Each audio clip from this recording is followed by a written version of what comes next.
আসসালামু আলাইকুম। অনেকদিন বৃষ্টির কারণে ওষুধ মারা হয়নি তিতকুমার খেতে। আজকে ওষুধ মারতে আসলাম তিতকুমার খেতে।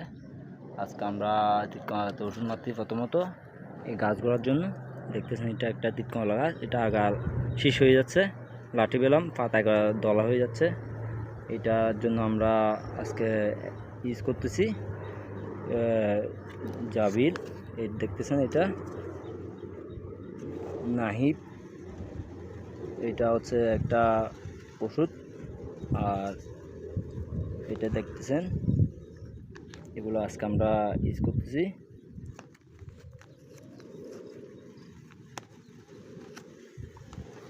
এটা হচ্ছে জাবাল, এগুলা এটা আগা সতেজ করার জন্য সহায়তা করবে, আগা পরিষ্কার করবে, আগা দোয়ানোর জন্য সাহায্য করবে। আর এর সাথে আমরা পোঁচা ওষুধ দিয়ে দিচ্ছি।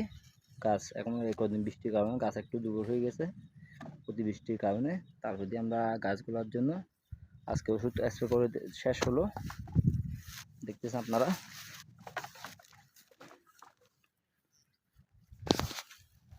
যে কালকে গাছ মারা ওষুধ মারা দিব, আজকে আমরা ইউজ করতেছি এই পোঁচা ওষুধ। আর আগা এরকম শীষ হয়ে যাওয়ার জন্য, আগাটা নতুন করে কুচি দেওয়ার জন্য দেখতেছেন। প্রায় গ্রাম এলাকাতে এইটাই আসে।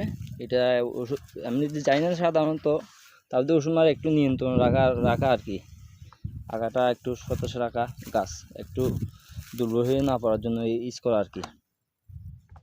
দেখতেছেন আপনারা, তিতকুমার ক্ষেত হচ্ছে একটা অত্যন্ত পরিশ্রমী ক্ষেত।